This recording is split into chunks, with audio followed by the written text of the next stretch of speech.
Desse trimestre é a justiça divina. Ela vai falar diretamente dentro do livro de Ezequiel, que ele está introduzido no contexto do cativeiro da Babilônia, lá pelos anos 722, mais ou menos, antes de Cristo, quando ele foi levado cativo junto com os primeiros do cativeiro. Amém? E eles ficaram presos lá por 70 anos, vamos dizer assim. E é interessante dizer que no capítulo 3, no verso 16, que os irmãos acompanharam a lição, existe uma retórica aí nessa leitura, no verso 16, que como os irmãos leram, quero que os irmãos abram aí, vamos fazer uma leitura. Eu gostaria que os irmãos lessem o verso 16, e eu vou repetir ele aqui numa versão mais atualizada da versão nova das Bíblias que estão sendo lançadas hoje nos nossos dias, amém? Os irmãos podem ler para mim, por favor, o verso 16 de Ezequiel, capítulo 3. Depois eu vou o texto áudio, amém? Depois desses 7 dias, o Senhor Deus falou comigo assim. Só está assim na tradução da revista, amém? E na Bíblia, como está? Na sua tradução? Essa é minha tradução. Esta tradução, pastor. Como está? É a que he leído, né? É a nova tradução de linguagem hoje. Pode ler. A tradução do irmão Orly qual é? King James? Almeida Revista Corrigida. Então lê ela para mim, por favor.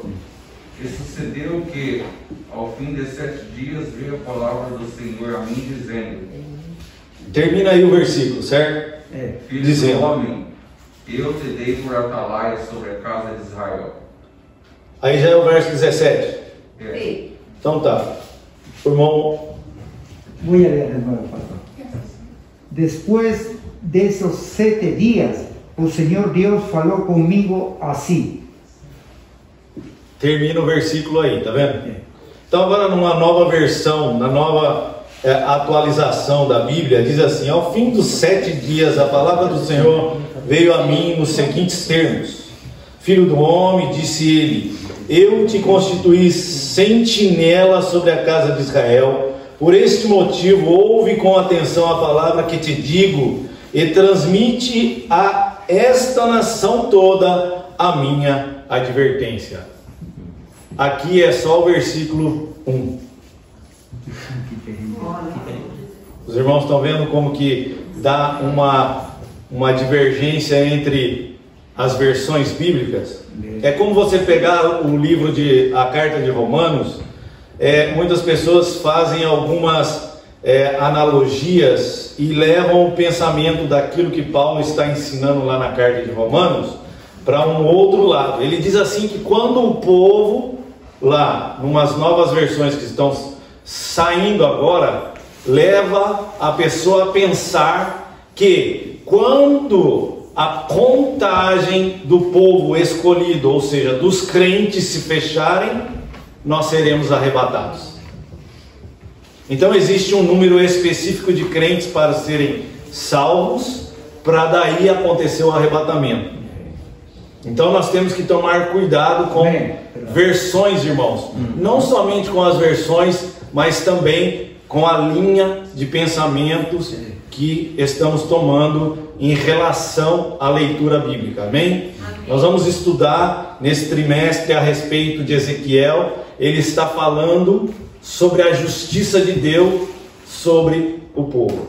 Então vamos lá para o texto áureo dessa lição, que se encontra em 1 Coríntios capítulo 9, verso 16. Porque se anuncio o evangelho, não tenho de que me gloriar, pois me é imposto essa obrigação, e aí, ai de mim, se não anunciar o evangelho. Na verdade, prática está dizendo assim: além de guardar e cuidar a missão do atalaia é anunciar tanto o julgamento divino como as boas novas. Cadê o Ricardo, por favor? Vem cá, Ricardo, por favor. Pega um guarda-chuva lá na frente para mim. O mais velho que tiver lá, por favor. E nós vamos fazer aqui, irmãos, para que os irmãos entendam o que é lei e o que é graça. Nós vamos fazer algo aqui, os irmãos que estão presentes vão entender. Vamos para a introdução. A introdução do texto diz assim: as 13 lições do presente trimestre foram selecionadas do livro do profeta Ezequiel, porque é importante o estudo desse livro hoje. Está perguntando aqui. Primeiro, porque desde o princípio... Esse é o mais velho? Acho que é. Tá muito Tem bem. dono? Oi? Tem dono? Eu acho que tem mais velho lá. Tem um transparente lá, pega lá. Porque desde o primeiro capítulo até o último, ele nos leva a refletir a respeito da soberania de Deus em nossas vidas e na vida das nações. Segundo, porque o livro nos leva a uma avaliação contínua sobre o nosso relacionamento com Deus. A presente lição trata da responsabilidade dos atalaias constituídos por Deus ontem e hoje, irmãos. Então, irmãos, o que é um atalaia? Qual é a diferença entre sacerdote e profeta? Se você for analisar a vida de Ezequiel, irmãos, acontece o seguinte: ele era um sacerdote. Para ser sacerdote, ele tinha que ser casado. Ele tinha que fazer parte da linhagem, isso, deixa aí, da linhagem de um sacerdote. Só que quando ele vai para o exílio, a esposa dele morre. E aí ele toma a posição de profeta. E aí Deus fala com ele. E aí ele tem a obrigação, como nós também temos, de anunciar a respeito da vontade de Deus ao povo. Os irmãos, se os irmãos analisarem a carta do apóstolo Paulo aos Romanos, se os irmãos analisarem as cartas dele a Coríntios, irmãos, e se você tomasse isso por exemplo, a vida de Paulo, você vai ver que ele fala a seguinte coisa: por que ele se preocupou tanto em pregar a palavra de Deus nos seus dias em vários lugares? Se você entrar na profundidade do que Paulo está ensinando, você vai tomar para o seu coração que ele sentia a necessidade de falar do amor de Deus, porque aonde ele anunciava a palavra, Paulo cria que a palavra santificava aquele lugar. Ou seja, Efésios era um ninho de prostituição, era um ninho de idolatria. Coríntios também é a mesma coisa. Ele cria que quando a palavra de Deus chegava naquele lugar lá, aquele lugar começava a ser santificado pela palavra de Deus e a vontade de Deus começava a ser conhecida.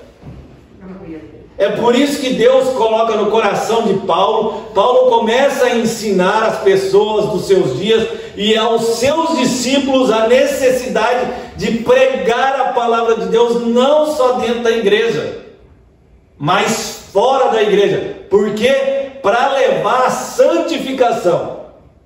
Por exemplo, a Coreia, para ser santificada, para ter um nível de cristianismo que é hoje, eles não usaram lá nos anos das evangelizações a palavra Deus. Eles substituíram na evangelização, não na Bíblia, irmãos, na evangelização a palavra Deus por um outro indicativo da soberania de Deus. Então todos entendiam que estava falando de um Deus soberano. É como você sair daqui da igreja, entrar no meio do povo japonês e passar a falar da palavra Deus. Eles vão ter vários significativos da palavra Deus. Então você tem que indicar qual Deus você está falando. Então quando você substitui a palavra Deus na evangelização lá do lado de fora por exemplo, o Criador de todas as coisas, você está indicando ao japonês que ele está ouvindo sobre o Deus que fez todas as coisas. Então é o Deus maior. Você não está falando de qualquer Deus. Era isso que Ezequiel tinha no meio do povo de Deus, a obrigação de manter na consciência das pessoas o louvor a um Deus só. Um louvor a um Deus que era o Deus Jeová, o Deus Jiré, o Elohim, o Adonai. Então ele tinha que manter vivo isso. E eles ficaram presos lá por 70 anos. Introdução nós lemos. E agora nós vamos ler a continuidade da lição. E eu gostaria de falar para os irmãos: quantos anos você vive na sua vida? Quantos anos, irmãos? Presta atenção. 24 horas, 8 horas do dia ou 6 horas você não vive, você dorme. Mais 8 horas do dia você não vive. Você vende essas horas para o seu patrão porque você trabalha. Então, são 16 horas que não são sua. Faltaram 8 horas. Essas 8 horas são sua. Ok? São sua para você viver do jeito que você quiser. Aí, outra pergunta. Em um ano, quantos finais de semana existem? 48 finais de semana. Quantos finais de semana então você tem para vir à igreja? São 48 finais de semana. São 54 semanas no ano. Ok? Vai fazendo as contas.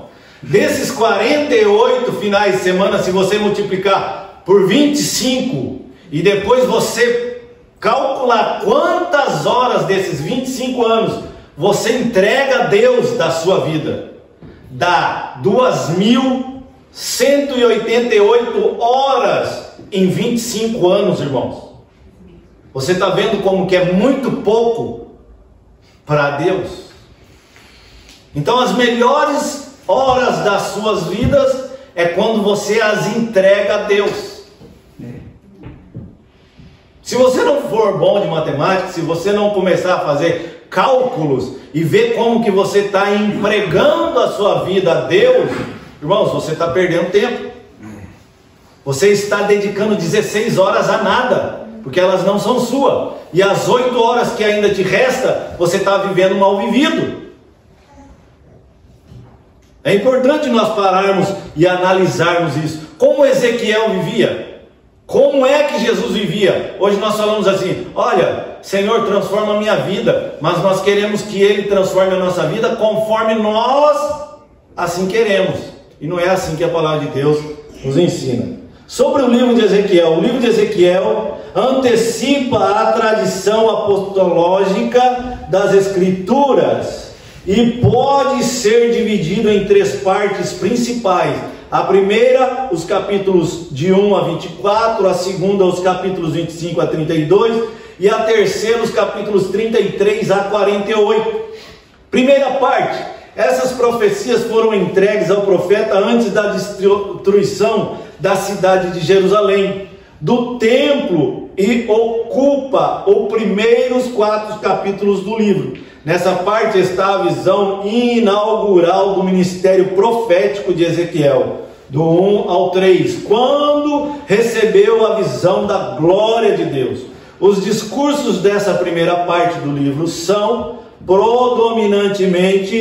predominantemente de ameaças e juízos contra a prostituição, a idolatria do povo. A mensagem traz também uma série de advertências aos falsos profetas, aos reis de Judá e aos sacerdotes. Segunda parte, depois do pronunciamento de juízo contra Judá e Israel, os oráculos divinos são direcionados contra as nações vizinhas: Amon, Moabe, Filistia, Tiro, Sidom e Egito. Ezequiel 25 a 32. Isso revela que Javé não é somente o Deus de Israel, mas também de todas as nações, soberano em todo o universo. Terceira parte começa com a notícia da queda de Jerusalém. Os oráculos dos capítulos 33 a 39 falam do retorno dos judeus de todas as partes do mundo à terra de seus antepassados, incluindo a visão do Vale dos Ossos Secos. São profecias sobre a restauração nacional que se cumpre em Israel na atualidade e sobre a regeneração espiritual de toda a casa de Israel. As profecias do capítulo 38 e 39 falam da invasão e derrota de Gog e seu bando à Terra Santa. O livro de Ezequiel termina com a visão do novo templo e da redenção para Israel e toda a humanidade como resposta à primeira visão. Ezequiel capítulo 40 a 48. Irmãos, quando ele fala sobre Amon, sobre Moabe, sobre Edom, sobre Filistia, Tiro, Sidom e o Egito, irmãos, se nós formos trazer para a nossa época, vamos dar assim entre aspas, porque isso daqui é só uma introdução. Nós vamos ver que a Israel de Deus hoje é o corpo de Cristo, que é a igreja. Esses principais aqui, Amon, Moabe, nós podemos dizer que é aquele povo, ou seja, os bairros, a cidade, os lugares onde nós vivemos, a nossa circunferência, nós podemos dizer isso para os nossos dias. E aí nós recebemos a palavra que Ezequiel recebeu aqui, verso 17 do livro de Ezequiel: filho de homem, disse ele, eu fiz sentinela. Está dizendo que Ezequiel era o sentinela para a nação de Israel. Por isso, ouça a palavra que digo e leve a eles a minha advertência. Irmãos, você vem na igreja é para ser advertido pelo Espírito Santo de Deus. Quando nós usamos a palavra Deus, nós temos que entender, mas por que usa-se a palavra de Deus e não Jesus? Quando você fala a palavra Deus, você está englobando o Deus Pai, você está englobando o Deus Filho, e você está juntando o Espírito Santo nessa mesma palavra. Então nós temos que entender que quando você vem aqui para a casa de Deus, você está sendo advertido a não cometer os mesmos pecados que o mundo está fazendo. Quando Nabucodonosor é levado por Deus, eles lá, na história deles, eles reconhecem que eles são usados pelo Deus de Israel para trazer juízo sobre Israel. Se o inimigo reconhece isso, irmãos, já naqueles dias, você acha que nós, hoje, não somos, muitas vezes, advertidos, abatidos em nossas lutas pelo inimigo que está aí do lado de fora? É para você reconhecer que você é um pecador e necessita mais de Deus. Agora veja bem, verso 18: quando eu falar ao ímpio, certamente morrerás, se não o advertires e não disseres nada para preveni-lo, sobre o seu caminho errado e danoso, a fim de salvar a sua vida, aquele ímpio morrerá por causa da sua própria malignidade. Contudo, eu exigirei da tua mão o sangue dele, porquanto recebeste a responsabilidade de pregar aquela pessoa. Nessa versão de agora, irmãos, a responsabilidade de pregar aquela pessoa. Nós temos a responsabilidade de pregar o evangelho do lado de fora.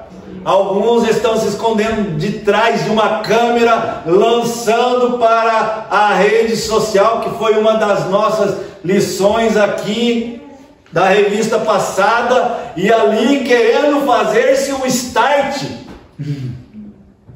da internet, do YouTube.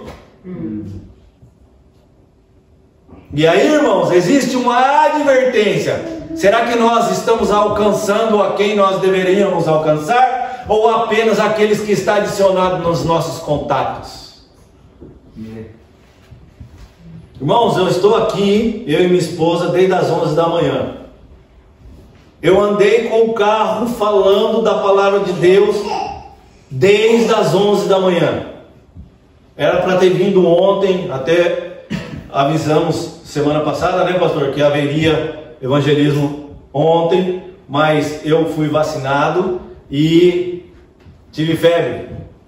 E aí a febre só foi baixar, foi baixando, já era meia-noite, 4 horas da manhã, graças a Deus, apenas estou com um pouco de dor no corpo, mas já está tudo bem. Mas irmãos, está tendo um matsuri aqui.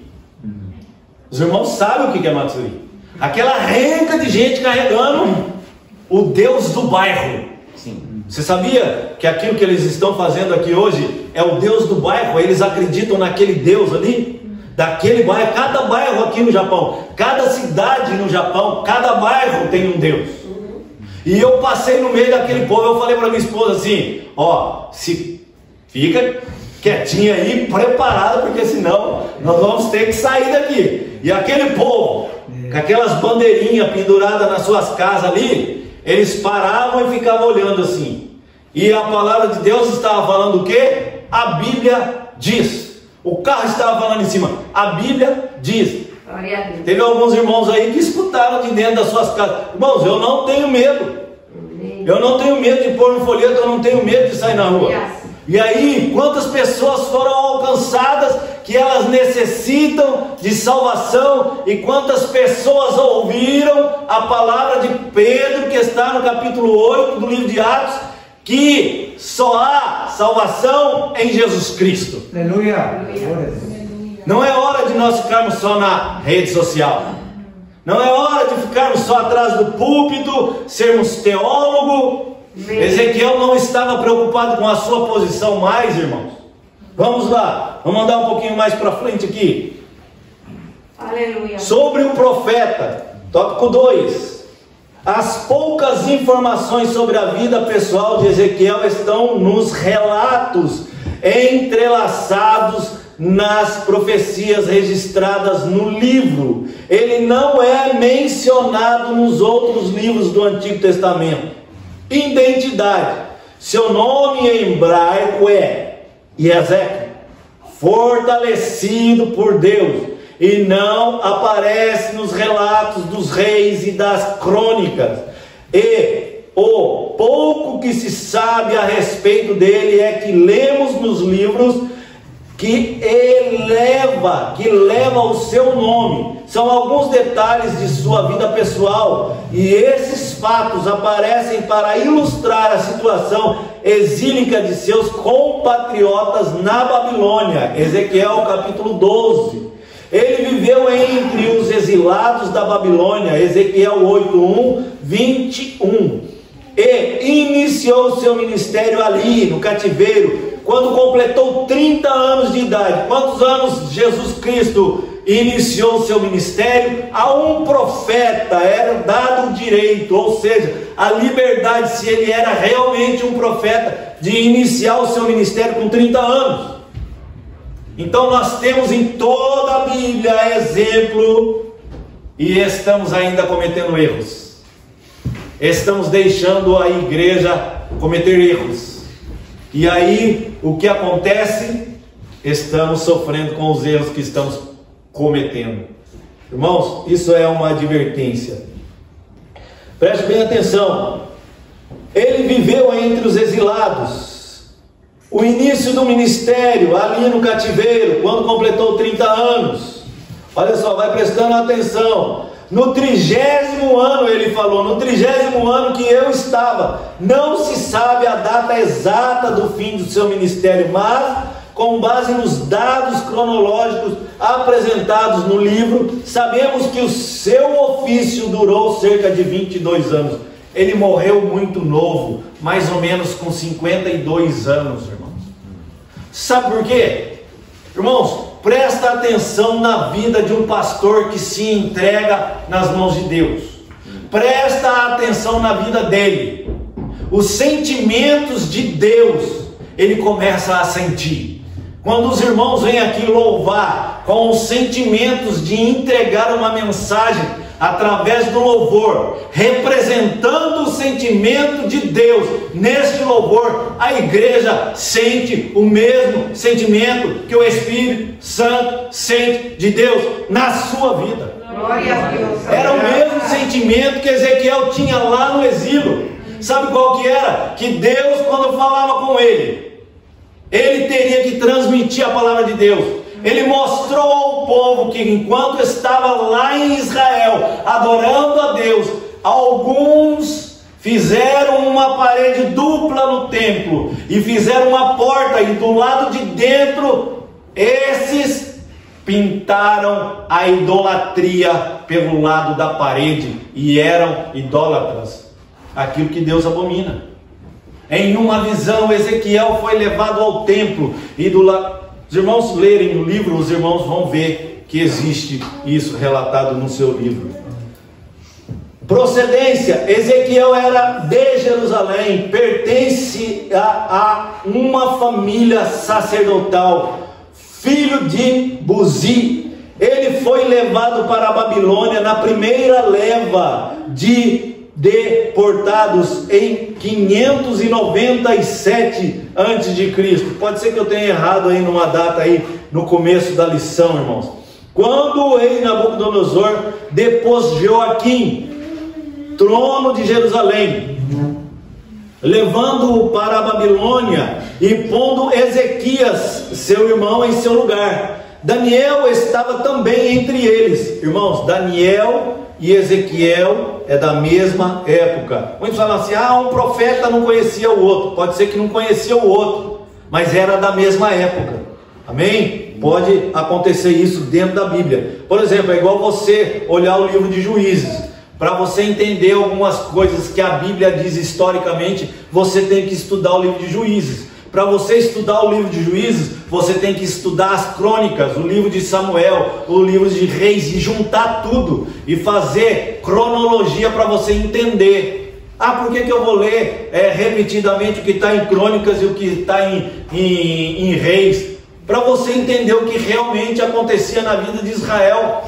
Ezequiel não se encontra em nenhum outro livro, porque ele era um sacerdote. Ele fazia parte de uma família. Então nós temos que prestar atenção em vários detalhes para não cometermos erro ao ensinar. Enquanto Ezequiel vivia entre os exilados e exercia o seu ministério profético entre o povo, Daniel servia na corte de Nabucodonosor e Jeremias profetizava em Judá para o povo de Jerusalém. Irmãos, não há divergência entre as mensagens. A mesma coisa que Deus falava com o povo no cativeiro, Deus falava com Daniel lá na corte, e Deus falava com Jeremias lá no povo que ficou. A desobediência chegou até o reinado de, se eu não me enganar o nome dele, eu estudei essa semana, fiz prova sobre isso, Oséias. Foi o último rei de Israel. Foi ele quem se rebelou, se juntou ao rei do Egito e queria fazer guerra contra Nabucodonosor. Veio lá Nabucodonosor e caiu de guerra em cima dos egípcios também. Então nós precisamos conhecer a história para conhecer. Será que nós conhecemos a história da igreja? Qual que é a maior igreja? Qual que é a igreja mais velha da nossa história? Os irmãos sabem? São os luteranos, irmãos. Porque a reforma foi iniciada por o quê? Martinho Lutero. Então ela é a igreja mais velha. E nós muitas vezes estamos dentro da igreja e não sabemos detalhes que nos envolvem. Amém? Atalaia é uma palavra feminina de origem árabe. Lugar alto. A função do atalaia é descrita em 2 Samuel 18, 24 a 27 e 2 Reis 9, 17 a 20. E melhor, ilustrada pela parábola de um militar posto como sentinela. Essas atividades são empregadas no Antigo Testamento aos profetas de maneira metafórica por causa da responsabilidade da sentinela militar e do profeta de avisar sobre o perigo. Bom, será que nós não estamos correndo perigo hoje só porque estamos dentro da igreja? Hoje nós surgiu aqui no começo, antes da escola bíblica, uma pergunta: por que tantos crentes se desanimam e se desviam? O que a igreja precisa fazer para que isso não aconteça? Como que devemos tratar isso dentro da igreja?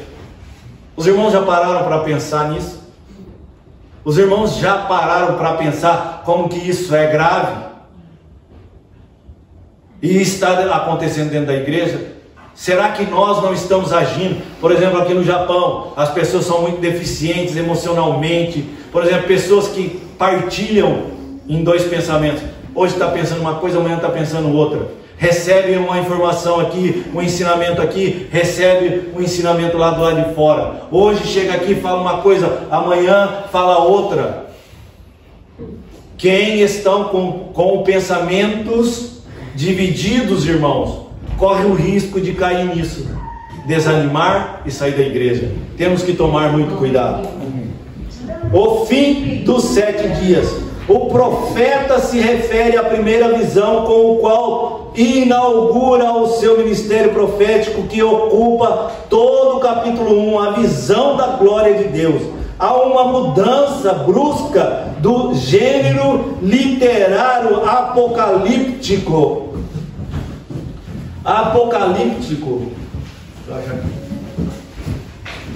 Nessa visão da carruagem para o estilo típico dos profetas, veio a palavra do Senhor. Ao introduzir o seu chamado para ser atalaia, o fim dos 7 dias deve ser o tempo que ele esperou para recuperar suas forças depois do impacto da visão da glória. Olha aí, irmãos, ele ficou 7 dias. Aí as pessoas chegam na porta da igreja: recebi uma revelação. Irmão, você não vai receber revelação nenhuma se você não for para a oração. Você não vai receber revelação nenhuma se você não santificar. Será que isso daí não está sendo deficientemente dentro da igreja? Sim. E aí nós... Jesus, deixa eu ver. A expressão filho do homem, o pastor acabou de falar aqui, não preciso nem acrescentar nada. Deus não se dirige ao profeta pelo seu nome, mas como filho do homem. Em hebraico, Ben Adam. Olha aí, olha o Adão chegando aí na parada. Aparece 93 vezes ao longo do livro e 6 vezes no capítulo 3. Nenhum outro profeta recebe esse título. Isso faz lembrar a natureza humana fragilizada e pecadora, ao passo que Deus é o Senhor da glória. Somente o Senhor Jesus usava este título, se referindo a si mesmo nos 4 evangelhos a partir de Mateus capítulo 8, verso 20. O título vem acompanhado de artigo, pois Jesus é o Filho de Deus e ao mesmo tempo o Filho do homem. Adão é o cabeça da humanidade pecadora e Jesus é o cabeça da humanidade redimida. Aleluia. Todos os que creem em Jesus Cristo recebem a vida eterna. Romanos capítulo 5, verso 12 e 21. Vamos recordar esse capítulo e esse versículo. Por favor, alguém abra em Romanos capítulo 5, verso 12 e 21, por favor. O atalaia sobre a casa de Israel. Deus sabia de antemão que os filhos de Israel no exílio continuariam na sua rebelião. Assim Ezequiel foi constituído por Deus atalaia para profetizar aos filhos de Israel. Ele não esperava resultado de sua pregação. Olha aí, serve a igreja. A igreja está querendo resultado, mas quem dá o resultado é Deus. Amém. Nós estamos brincando com coisa séria. Nós estamos esperando que a igreja fique cheia. Que a igreja... Não, irmãos. Ezequiel, ele não esperava ter resultado da pregação dele. A única coisa que ele tinha de certeza, que muitos crentes não têm mais dentro da igreja, é de obedecer a Deus. A partir do momento em que nós temos essa certeza de que estamos obedecendo a Deus, então isso fará diferença no meio do povo da igreja. Amém. O pastor leu no final da lição: a igreja local precisa ser valorizada pelos membros locais. Se você está dividido, hoje eu cultuo aqui, amanhã eu vou cultuar lá porque lá é diferente. Você não está dando valor na sua igreja? Sim, você está dando valor na sua igreja, mas valorize mais. Não troque aquilo que você tem aqui por aquilo que está aí na outra congregação, está no outro ministério, irmão. Nós temos que valorizar aquilo que está sendo feito aqui. Para quê? Não é para que o membro da outra congregação, o membro do outro ministério, venha congregar aqui, não. É para quem está ali no mundo venha congregar aqui. Para que ele receba a palavra da salvação. Glória a Deus. Seu propósito era advertir os filhos de Israel, pois hão de saber que esteve no meio deles um profeta.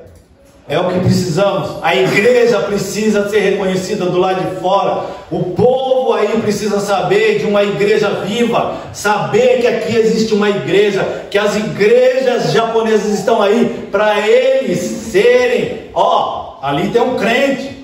Ali, se não forem salvos, não é pelo erro da igreja, é pelo próprio erro. Lê para mim, por favor, Romanos capítulo 5, do 12 até o 21, por favor. Pode ler, quem tiver já achado. Pelo que, como por um homem entrou o pecado no mundo, e pelo pecado a morte, assim também a morte passou a todos os homens, por isso que todos pecaram. Porque até a lei estava o pecado no mundo, mas o pecado não é imputado, não havendo lei. No entanto, a morte reinou desde Adão até Moisés, até sobre aqueles que não pecaram à semelhança da transgressão de Adão, o qual é a figura daquele que havia de vir. Mas não é assim o dom gratuito como a ofensa, porque se pela ofensa de um morreram muitos, muito mais a graça de Deus e o dom pela graça, que é de um só homem, Jesus Cristo, abundou sobre muitos. E não foi assim o dom como a ofensa, por um só que pecou, porque o juízo veio de uma só ofensa, na verdade, para a condenação, mas o dom gratuito veio de muitas ofensas para a justificação. Porque se pela ofensa de um só a morte reinou por esse, muito mais os que recebessem a abundância da graça e do dom da justiça reinarão em vida por um só, Jesus Cristo. Pois assim como por uma só ofensa veio o juízo sobre todos os homens para condenação, assim também por um só ato de justiça veio a graça sobre todos os homens para a justificação da vida. Porque, como pela desobediência de um só homem, muitos foram feitos pecadores, assim, pela obediência de um, muitos serão feitos justos. Veio, porém, a lei para que a ofensa abundasse, mas onde o pecado abundou, superabundou a graça, para que, assim como o pecado reinou na morte, também a graça reinasse pela justiça para a vida eterna, por Jesus Cristo, nosso Senhor. Amém. Amém. O justo viverá da fé. O justo viverá da fé. Lê para mim um versículo que fala sobre Moisés aí nesse mesmo capítulo. No entanto, a morte reinou desde Adão até Moisés. Lei. A lei, quando foi criada, foi para proteger o homem do pecado. Preste atenção. Lei. Homem. Dá uma caneta, por favor. Ricardo, vem cá, me auxilie. Vem cá. A lei foi criada para o homem reconhecer que é pecador. Começa a furar o guarda-chuva de um lado. Preste atenção nessa ilustração, é para você entender. Cura. Olha só, o pecado atacando o homem. E a lei foi feita para defender o homem. Aí, pode parar. Agora preste bem atenção. Imagine outro guarda-chuva aqui por cima deste guarda-chuva que é a lei. A graça hoje, nós estamos debaixo da graça, nos defendendo para a salvação. Pode picar a mula aí no guarda-chuva. Olha só, o pecado atacando a graça. Irmãos, se Deus criou a lei para que o homem reconhecesse que era pecador e agora debaixo da graça, o pecado continua atacando a humanidade. O que mais, arigatô, o que mais nos defenderá do pecado? Nada, irmãos. Se a lei já sofreu ataques do pecado, porque o homem começou as suas interpretações e fazer as suas coisas, fazendo tanta coisa dentro da lei, tanto acréscimo que os sacerdotes e escribas fizeram à lei, que a lei ficou defasada, não servia mais para nada. Agora as igrejas têm que tomar cuidado, porque elas estão fazendo a mesma coisa com a graça. É verdade. A mesma coisa. E esses buracos que são os ataques do pecado à graça, são lacunas que a igreja não está conseguindo fechar, que está no coração do homem. As pessoas estão procurando, a igreja está cheia, é como o pastor, nós vimos aí na pesquisa, até o nosso presidente atualmente falou assim: o povo é tão burro que vota naquele que está ganhando, porque não quer perder o voto. Então, eu estou aqui na igreja, tem só 4. Opa, a igreja do irmão ali está cheia, lá é tudo legal, tem liberdade, eu vou para lá porque eu não quero ficar sozinho. Sim, é isso mesmo. É assim. E aí, deixa quieto, eu não posso falar muito, não. Glória a Deus. 4. Sobre a responsabilidade. Não posso dar essa aula aqui não, pastor. Sobre Ezequiel, não posso. A responsabilidade do profeta como atalaia. A semana que vem vai ter ninguém aqui. A responsabilidade do profeta como atalaia sobre Israel se assemelha a nossa como cristão. Na qualidade de mensageiro das boas novas de Cristo, seu discurso alcança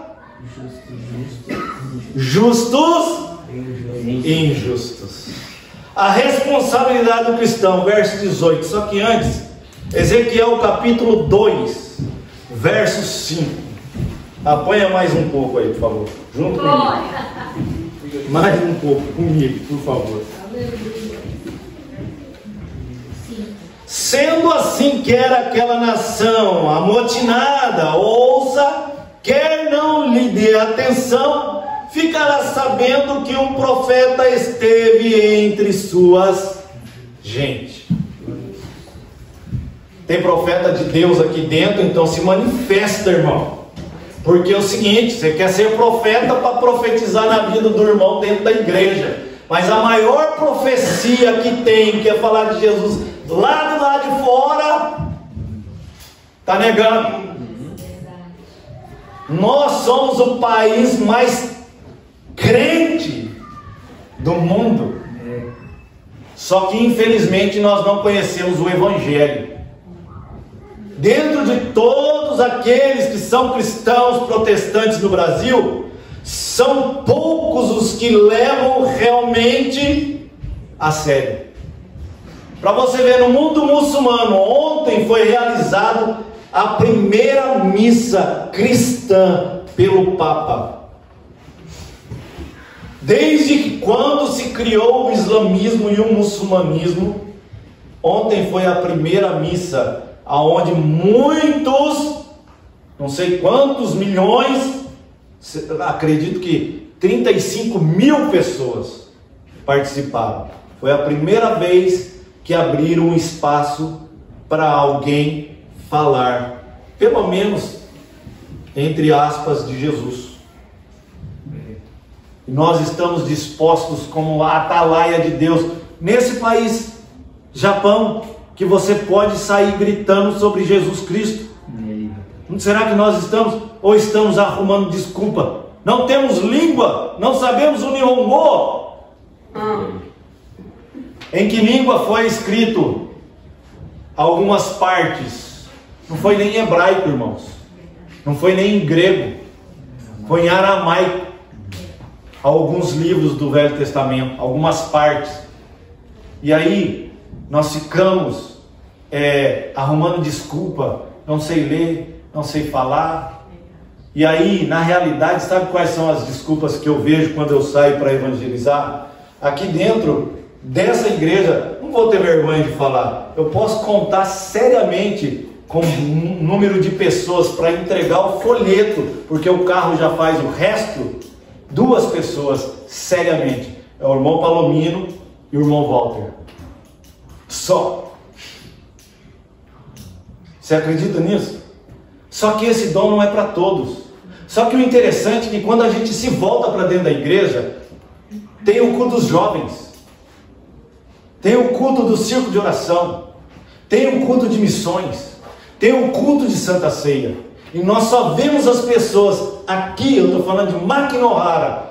Peço aqui liberdade ao pastor, porque eu já vi ele falando muito nisso. Hoje mesmo ele falou. Só no culto de Santa Ceia as pessoas vêm. Só no culto de Santa Ceia. E para mim, crente, eu não confio nisso. Crente que está na igreja só no dia de Santa Ceia, ele é um católico querendo tomar a hóstia no dia da Santa Ceia. Ele é um católico dentro da igreja, ele é um religioso. E a única coisa que eu tenho coragem de falar é: cria vergonha na cara, seja crente. Amém. Porque crente para mim que só vem no sábado ou só no domingo, não dá valor na palavra de Deus, ele é um crente que precisa ficar na sua casa, comer, beber, dormir e morrer, e saber que ele vai para o inferno. A hora que ele se convencer disso, então ele se torna crente, mas daí já pode ser tarde. Então é melhor essa pessoa que está ouvindo isso se convencer de que ele precisa estar na casa de Deus para ouvir a palavra de Deus, porque ele não faz isso durante a semana toda. Ele não lê a Bíblia, ele não ajoelha, ele não ora, ele chega do serviço, ele senta na mesa, ele vai para o celular, ele vai para a televisão, ele vai sentar no sofá dele e babar, dormir. E aí as únicas horas que ele tem, que é no domingo, 2 horas, ficar aqui na igreja prestando culto a Deus, ele não vem. Ele prefere ficar em casa com a desculpa: estou cansado, fiz anguio, trabalhei. Vamos lá. Irmão, a coisa é muito séria. Amém. Muito séria entre os crentes de hoje. A responsabilidade do cristão. São 2 as responsabilidades principais do cristão: anunciar o evangelho ao pecador e se cuidar para permanecer em Cristo até o fim.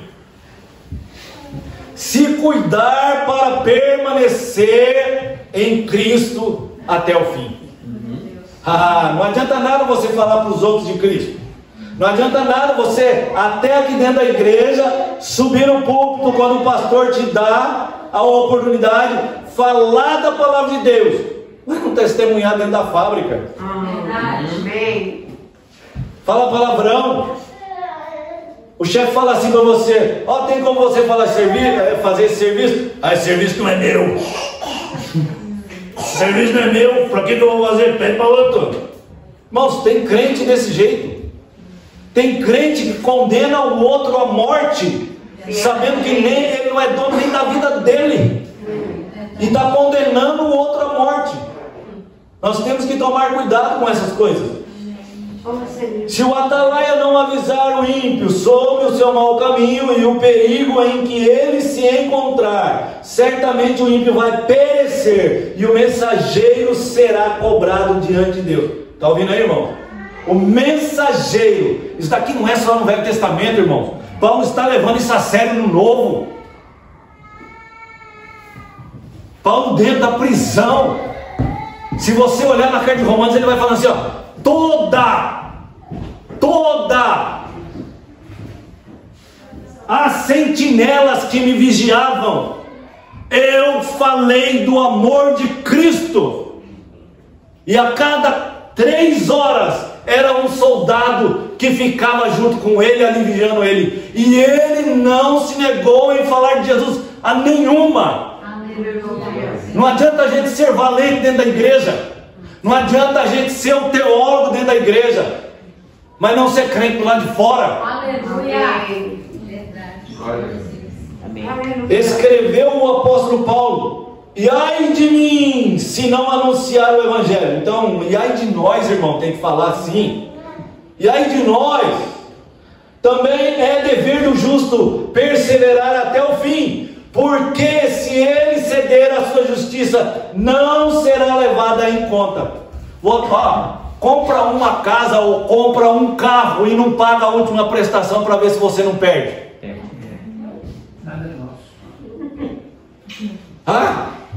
E aí você quer? Não, vai chegar lá diante de Deus: oh Senhor, eu fui crente 50 e poucos anos lá na terra, eu tenho direito de entrar aí.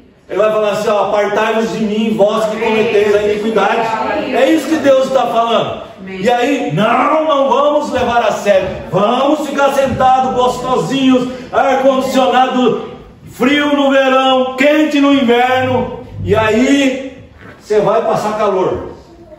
A eternidade, não é só dias não, é eternidade.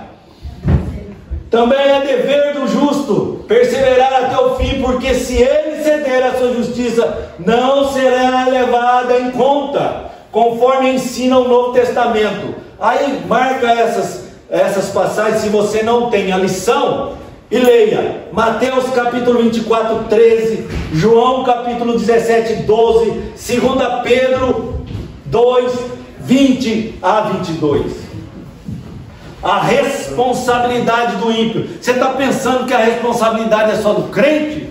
Você está pensando que a responsabilidade é só do justo? Não, o ímpio também tem responsabilidade. Ouve aí, quando anunciamos o evangelho e o pecador rejeita a salvação em Cristo, dando desculpa: não vou na igreja porque vai falar, é um bababá, é uma liturgia, eu não concordo com aquela liturgia, as irmãs vão cantar, o pastor canta o hino da harpa, o irmão ora pelas ofertas, tem que ofertar, tem que dizimar.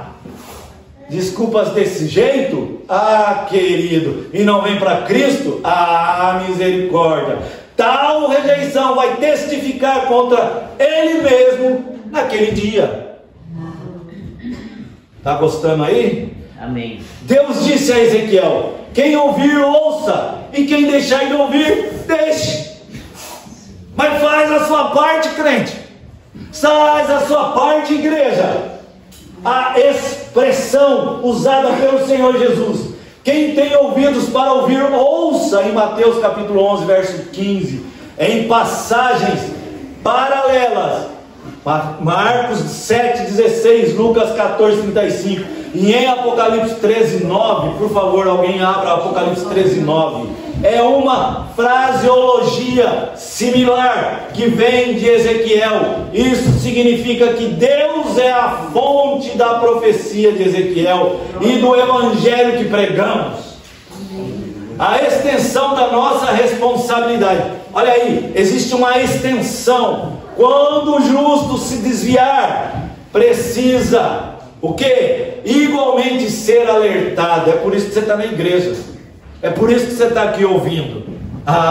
Não arruma desculpa não, querido. Esse mesmo princípio na fé cristã significa que temos responsabilidade diante de Deus. Não é diante do pastor Givaldo, não é diante do pastor presidente do ministério, pastor Eduardo Tanabe, não é diante do seu marido, não é diante da sua esposa. Você tem responsabilidade diante de Deus. Amém. Aleluia. Meu filho não vai na igreja, também não vou. Minha filha não vai na igreja, também não vou. Então vai para o inferno os dois. Você não vai poder. Alguns crentes estão querendo subir em carruagem de fogo. Alguns crentes vai precisar de 3 anjos para subir ele. E olha lá ainda, irmãos. Ele está muito pesado. Ele quer subir. Ele vai agarrar na costa do outro irmão, irmãos. Sabe quando que você vai conseguir isso? Nunca. A Bíblia, em lugar algum, fala isso. A extensão da nossa responsabilidade. Estou dentro deste lugar. Deus, por aquele irmão e aquela irmã que estão se esfriando na fé, ou que se afastam dos cultos, principalmente na época do isolamento social, e isso pode levá-los ao completo desvio. É dever nosso cuidar um dos outros na igreja. Vou repetir. É dever nosso cuidar um dos outros na igreja. Vou repetir. É dever nosso cuidar um dos outros na igreja. Vou repetir uma vez. É dever nosso cuidar um dos outros na igreja. Vou repetir. É dever nosso cuidar um dos outros na igreja. Não tem um surdo aqui dentro dessa igreja. Ouviu? Mais ou menos. Minha esposa ouviu? Ouviu. Porque eu acredito que a única que tem um pouquinho de problema auditivo aqui é minha esposa. Se ela ouviu, eu creio que todos os outros irmãos ouviram. Amém. É dever nosso. É dever nosso. Ah, Jesus, a nossa preocupação não é somente com o pecador ignorante, mas também com as ovelhas que se desagarram do rebanho. Que se desagarram do rebanho. Quantos desviados estão aí do lado de fora?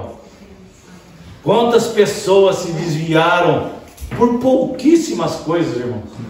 Por causa do pastor ser careca. Verdade.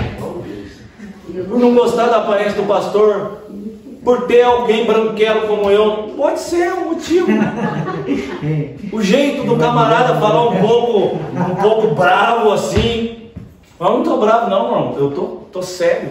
Só que eu vejo, quando eu expresso o meu sentimento em relação às coisas que Deus quer, eu realmente expresso eles, porque eu vejo Deus assim. Deus é um Deus amoroso. Eu falo para os meus filhos: olha, vocês não sabem o tempo que vocês estão perdendo. Porque nós temos que ter a mesma visão de Deus.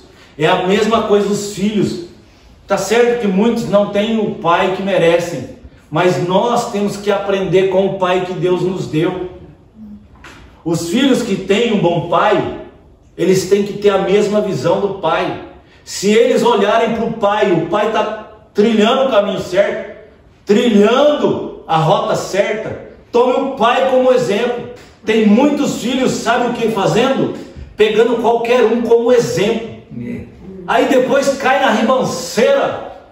Sabe quem vai ter que ajudar? Sabe quem vai ter? O filho vai clamar na hora: mãe, pai, socorre. Mas enquanto está com dinheiro no bolso, carro novo, anda para tudo quanto é lugar, não tem 2 horas para vir na igreja. Não tem 2 horas para ir na casa do pai, não tem 2 horas para fazer uma visita na casa de um amigo crente, que pode dar uma palavra de incentivo para ele. E vamos na conclusão, irmãos. Nosso compromisso diante de Deus é pregar o evangelho e não converter as pessoas. Pregar, irmãos. Está vendo a responsabilidade? Ezequiel não esperava nada do povo. Você muitas vezes sai na rua, fala de Jesus querendo converter a pessoa. Não é converter, é o Espírito Santo de Deus quem converte. Aleluia. Pois quem os converte é o Espírito Santo. O Senhor mandou-nos pregar a palavra como Deus falou ao profeta. Quer ouçam, quer deixem de ouvir, continue anunciando a mensagem. É o que devemos fazer com oração, guiados pelo Espírito Santo de Deus. Quero que volte em Ezequiel capítulo 3. Vamos bater nele aqui. Glória a Deus. Verso 15 em diante. Em seguida parti e cheguei aos despatriados que viviam em Telabidé, junto ao rio Quebar, e passei 7 dias convivendo com eles absolutamente, pasmo com o que via e ouvia. Ao fim dos 7 dias, a palavra do Senhor veio a mim nos seguintes termos: Filho do homem, disse ele, eu te constituí sentinela sobre a casa de Israel. Por este motivo, ouve com atenção a palavra que te digo e transmite a esta nação toda a minha advertência. Filho do homem, disse ele, eu fiz sentinela para a nação de Israel, por isso ouça a palavra que digo e leve a eles a minha advertência. Quando eu falar ao ímpio, certamente morrerá, se não advertires e não disseres nada para preveni-lo sobre o seu caminho errado e danoso, a fim de salvar a sua vida. Aquele ímpio morrerá por causa da sua própria malignidade. Contudo, eu exigirei da tua mão o sangue dele, porquanto recebeste a responsabilidade de pregar aquela pessoa. No entanto, se advertires o ímpio e ele não se converter da sua malignidade e dos seus maus caminhos, e eis que ele morrerá na sua maldade, mas tu estarás livre desta responsabilidade e culpa. Do mesmo modo, quando um justo se desviar da sua justiça e praticar o mal, eu colocar diante dele uma pedra de tropeço ou uma situação perigosa, ele morrerá. Caso tu não o tenhas advertido quanto ao pecado que cometera, nem as atitudes justas por ele realizadas serão levadas em conta. Olha aí, entretanto, para mim, tu serás o responsável pela morte dessa pessoa. Se, porém, tu orientares o justo para que não peque e te der ouvidos a não voltar à prática do pecado, com toda certeza essa pessoa viverá, porquanto recebeu bem a advertência, e tu livrarás a ti mesmo dessa culpa. Então, predestinação, meu irmão, que você crê nisso, não existe. Porque você, até o final da tua vida, você pode morrer não salvo. A salvação compete da nossa fidelidade a Deus e esperar. Não adianta você estar no leito de morte e pensar dessa maneira: nossa, eu estou morrendo e Deus não poderia me tirar daqui. Deus abre a ferida, Deus cura. Então você está na mão de Deus. Deus permitiu a Jó ser provado e permitiu a Satanás provar ele. A gente só não pode dar ouvidos aos loucos, porque muitas vezes nós temos loucos aos nossos lados, como a mulher de Ló. Você quer trilhar um caminho, só que as pessoas que estão à sua volta começam a jogar dúvidas sobre você, e aí você não sabe mais se aquela pessoa, você entrar por esse caminho, você pode confiar nela. Agora ela está falando uma coisa, mas se você falar uma coisinha com um pontinho de interrogação, ela já responde para você assim: será que você é crente mesmo? E muitos outros assuntos são assim. Jogam dúvida na sua salvação, jogam dúvida na sua fé, jogam dúvida sobre a sua igreja, jogam dúvida sobre o seu pastor, jogam dúvida sobre o que está sendo ensinado na escola bíblica dominical, jogam dúvida sobre o que está sendo pregado em cima do púlpito. Glória a Deus. Não dê ouvido àqueles que não são vaso, e muitas vezes são vasos e já racharam. Vaso, quando é cheio, ele jorra por cima.